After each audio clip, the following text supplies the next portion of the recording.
పండగలైనా పెళ్లిలైనా వస్త్రాలకు వేదిక ఒకటే, అదే ఎస్ఆర్ షాపింగ్ మాల్. ఫ్యామిలీ అంతటికి అన్లిమిటెడ్ ఆఫర్స్. నమస్తే, నేను Keshav. Welcome to Suman TV. Telugu cinema ఇండస్ట్రీకి తెలంగాణ ప్రభుత్వానికి మధ్య చర్చల సారాంశం ఏంటి? ఇండస్ట్రీ కోరుకున్నటువంటి ప్రయోజనాలు రాబట్టుకోగలిగిందా? అలానే తెలంగాణ ప్రభుత్వం ఆల్రెడీ కొన్ని కండిషన్స్ పెట్టింది. వీటిపైన ఇండస్ట్రీ రియాక్షన్ ఏంటి? ప్రధానంగా అల్లు అర్జున్ ఉదంతం, సంధ్యా థియేటర్ ఘటన తర్వాత జరిగినటువంటి పరిణామాలు ఈ మీటింగ్లో చర్చకు వచ్చాయా? విశ్లేషించేటువంటి ప్రయత్నం చేద్దాం. మనతో పాటు అనలిస్ట్ చంద్ర శ్రీనివాస్ గారు. నమస్కారం అండి. మీటింగ్ పైన చాలా యాంగ్జైటీ ఉంది. ఎప్పుడు జరుగుద్ది అనే సస్పెన్స్ ఉంది. సార్, మీటింగ్ స్టార్ట్ అయింది, ఆల్మోస్ట్ కన్క్లూజన్ స్టేజ్కి వచ్చింది. కొన్ని కీ పాయింట్స్ కూడా బయటకు వచ్చేసింది. ఏంటి ఇండస్ట్రీ పైన తెలంగాణ ప్రభుత్వ వైఖరి ఏంటి? అలాగే తెలంగాణ ప్రభుత్వం పెట్టినటువంటి కండిషన్స్ పైన ఇండస్ట్రీ వైఖరి ఏంటి? ఇప్పుడు రేవంత్ రెడ్డి గారు ఏదైతే అసెంబ్లీలో చెప్పాడో ఆ మాట కట్టుబడి ఉన్నాడు. సో వన్ పాయింట్ ఏజెండా ఎక్కడ తగ్గల, నో బెనిఫిట్ షో ఎక్కడ తగ్గుతాడు రాజీ అని వాళ్ళ ఎక్కడ తగ్గల. అదేవిధంగా ఇండస్ట్రీ అంటే ఒక అల్లు అర్జున్దే కాదు, మేము చాలా మంది ఉన్నామని చెప్పేసి చెప్పకనే చెప్పారు. అందరూ చెప్పారు. చూశారు రాఘవేంద్రరావు గారు చెప్పిన మాటలు ఇంటే కనుక కేశవ్ గారు, మేము అంటే దశాబ్దాల నుంచి ఉన్నాడు రాఘవేంద్రరావు బిఏ, మంచి సినిమాలు తీశాడు, చాలా నాగార్జున గారిని పెట్టి తీశారు అని చాలా వండర్ఫుల్ హిట్లు ఉన్నాయి మురళీమోహన్ గారి దగ్గర నుంచి. అవును, ఆయన అన్న మాటలు చూస్తే కనుక ఇండస్ట్రీని, తెలుగు పరిశ్రమని ఇక్కడ ప్రభుత్వం వేరు కాదు, మేమంతా ఒకటే. కాబట్టి మీరు చాలా రాయితీలు ఇస్తున్నారు, మీరు రాయితీలు ఇవ్వబట్టి మేము కూడా బాగుంటున్నాం. కాబట్టి వరల్డ్ క్యాపిటల్గా ఇండస్ట్రీగా హైదరాబాద్ విరాజిల్లాలంటే ప్రభుత్వం కూడా సపోర్ట్ కావాలని చెప్పి చాలా చక్కగా మాట్లాడు. అదేవిధంగా శ్యాంప్రసాద్ రెడ్డి లాంటి వాళ్ళు తెలుసు కదండి, మాకు మల్లెమాల ప్రొడక్షన్స్ చాలా కీలకమైన సీరియల్. నేను చిన్నప్పటి నుంచి ఇండస్ట్రీ చూస్తున్నాను. ఈ చిన్న చిన్న సంఘటనలు అనేది మనం మర్చిపోదాం, ఇండస్ట్రీని బాగు కోసం ముందుకెళ్దాం అన్నారు. అంటే ఏంటి, ఇక్కడ ఓవరాల్గా నిర్మాతలు కావచ్చు, దర్శకులు కావచ్చు, హీరోలు కావచ్చు, నాగార్జున గారు ఎన్కన్వెన్షన్ కొట్టినంత మాత్రాన వాళ్ళిద్దరి మధ్య గ్యాప్ వచ్చింది చాలా రకాలని చెప్పి అనుకున్నారు కదా. ఇప్పుడు ఆయనే సెలవు కప్పి నమస్కారం పెట్టి ఇరువురు నమస్కారాన్ని ప్రతి నమస్కారం సంస్కారం అన్నట్టుగా వివరించారు. కాబట్టి వెంకటేష్ గారు కూడా సత్కరించారు. మొత్తం మెగా ఫ్యామిలీ నుంచి సాయి ధర్మతేజ్, తర్వాత వరుణ్ బాబు వెళ్ళారు.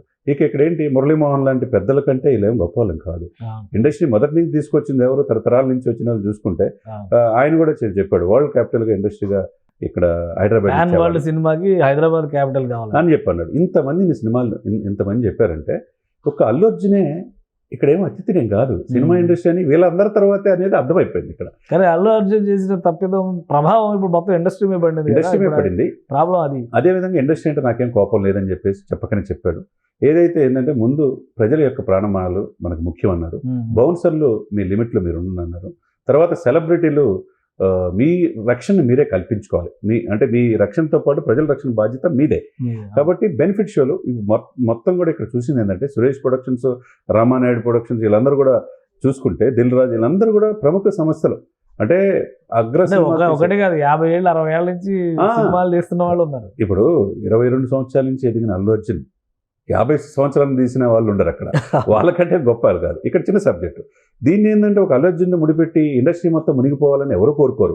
కొంతమంది ఇదే ఆసరాగా తీసుకుని యూనివర్సిటీలో ప్రొఫెసర్లు అని చెప్పుకున్న కొంతమంది మేధావులు ఆంధ్ర వాళ్ళు మొత్తం వెళ్ళిపోవాలి, చదువుకోవాలంటున్నారు. అది రేవంత్ రెడ్డి గారు ఇప్పుడు ఏమన్నారు అని చాలా డిగ్నిఫైడ్గా వివరించారు. ఆంధ్ర వాళ్ళనే కాదు, అంతా కుటుంబం లాగా ఉండాలి, అందరూ కూడా కలిసి వెళ్ళాలన్నాడు. వాట్ ఎవర్ యూ వాంట్ ప్రభుత్వం తరఫున ఫిలిం డెవలప్మెంట్ కార్పొరేషన్ బాధ్యత మీ నిర్మాత తీసుకుంటారన్నారు. ఒక రకంగా అది ఆయన చేసినందుకు రాఘవేంద్రరావు గారు, సురేష్ ప్రొడక్షన్స్, తర్వాత అక్కినేని నాగార్జున, వెంకటేష్ అందరూ కూడా అభినందించారు ప్రభుత్వానికి.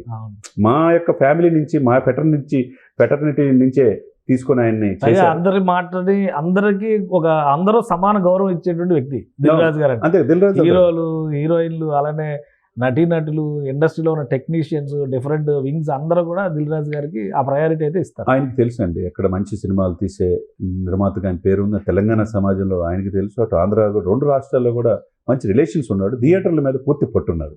థియేటర్ల మీద డిస్ట్రిబ్యూషన్ మీద పట్టున్న వాళ్ళే ఇప్పుడు సినిమాలు రన్ చేయగలిగింది. నైజాం కావచ్చు, సీడెడ్ కావచ్చు, ఆంధ్ర కావచ్చు. ఇప్పుడు ఎవరో సురేష్ ప్రొడక్షన్స్ ఆయన, తర్వాత వీళ్ళే కదా దిల్ రాజు కీలకం కదా, తర్వాత అల్లు అరవింద్ గారు అంటారు. కాబట్టి ఇక్కడ థియేటర్లు అంతా వీళ్ళ చేతిలో ఉంటాయి. సినిమాలు ఆడాలంటే ప్రభుత్వంతో సఖ్యత ఉండాలి తప్పితే ప్రభుత్వంతో ఇవేదాలు పెట్టుకుని మొత్తం సర్దుకొని ఆంధ్ర వెళ్ళిపోదామంటే ఇప్పుడు పోయి అక్కడ చేసేదే ఉండదు.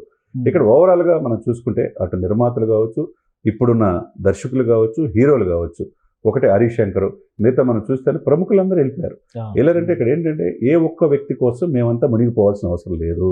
సో ఇది ఇండస్ట్రీకి సంబంధించిన ఇండస్ట్రీ ప్రయోజనాలకు సంబంధించి ఇది ఇండస్ట్రీ అనేది ఒక కుటుంబం, 24 క్రాఫ్ట్స్ దీని మీద ఆధారపడి ఉంటారు. కాబట్టి ఏదో నేనే అనే ఇదిలో పోకూడదనే ఉద్దేశంతో ఒకవైపు ఆయన కూడా చాలా చక్కగా చెప్పాడు, నాకేం కక్ష లేదు, అందరం కలిసి వెళ్దాం ముందుకన్నాడు.